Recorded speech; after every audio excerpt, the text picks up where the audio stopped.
اس طرح جملہ بولا کہ میں قسمت کو موڑ دوں گا، تو اس طرح کے ٹارزن ہمارے اس معاشرے میں کافی موجود ہیں جن کو مطلب شریعت کا عمومی طور پہ پتہ نہیں ہوتا ہے اور وہ اس قسم کے کلام کر دیتے ہیں۔ یہ یاد رکھیں کہ تقدیر کا مطلب ہوتا ہے اللہ کا فیصلہ، اور یہ اللہ کے فیصلے تین طرح کے ہوتے ہیں۔ ایک کہلاتی ہے تقدیر مبرم، یہ پختہ فیصلہ ہوتا ہے، اس میں کبھی کوئی تبدیلی نہیں ہو سکتی۔ اس کے بارے میں فقہاء نے، علماء نے اور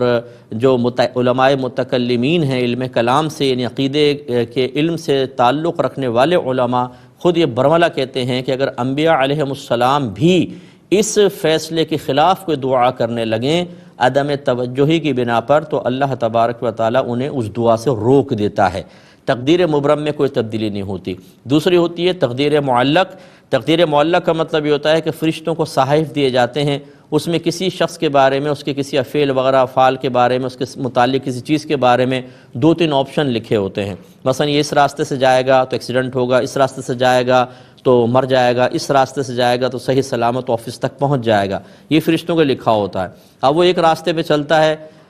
تقدیر مبرم یہ ہے کہ یہ صحیح سلامت پہنچے، اور وہ ایکسیڈنٹ والے راستے پہ چل پڑتا ہے، اچانک اس کی ماں دعا کرتی ہے، وہ راستہ بدل کر اسی راستے پر آ کر آفس صحیح سلامت پہنچ جاتا ہے۔ تو اب بظاہر فرشتے یہ کہتے ہیں یا یہ سمجھتے ہیں کہ اس شخص نے ایکسیڈنٹ ہونے والا تھا لیکن ماں کی دعا سے بچ گیا۔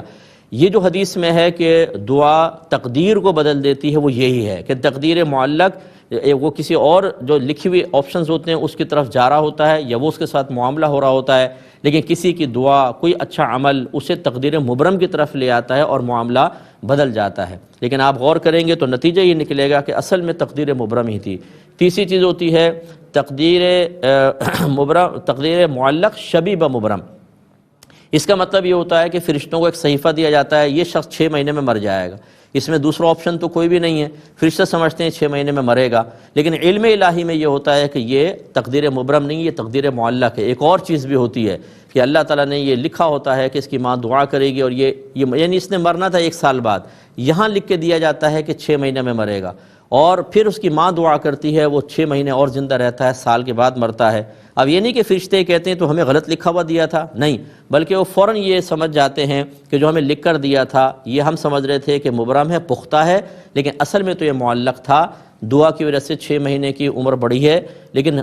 حقیقتاً اللہ تعالیٰ نے 1 سال ہی اس کی عمر رکھی ہوئی تھی مزید۔ یہ خلاصہ کلام یہ ہے کہ اب اگر کوئی تقدیر مبرم کے بارے میں ایسا کلام کرے تو اس میں تو کوئی تبدیلی ہو ہی نہیں سکتی، تو وہ تو دائرہ اسلام سے خارج ہوگا۔ اور اگر وہ تقدیر معلق وغیرہ کے بارے میں کہتا ہے یا تقدیر معلق شبیہ مبرم کے بارے میں کہتا ہے، اس کے بارے میں گنجائش یوں نکل سکتی ہے کہ اس میں تو ویسے ہی 2-3 آپشن لکھے ہوتے ہیں، تقدیر مبرم واضح طور پہ نہیں لکھی ہوتی، جب معاملہ ہو جاتا ہے تب تعین ہوتی ہے کہ اصل میں اللہ تعالیٰ کا جو پختہ فیصلہ ہے وہ کیا ہے۔ اس میں یہ ہو سکتا ہے کہ اس طرح کے جملے کہیں، لیکن بہرحال یہ اچھے جملے نہیں ہیں کہ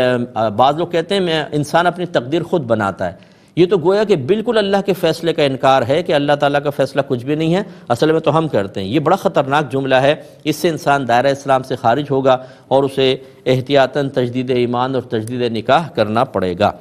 ایک یہ کہتے ہیں کہ میں جب ریگولر نمازیں پڑھتی ہوں تو اس میں ہمت کر کے پڑھ لیتی ہوں، لیکن پھر قضا جب شروع کرتی ہوں تو بعض اوقات سر چکرانے لگ جاتا ہے، کوئی میڈیسن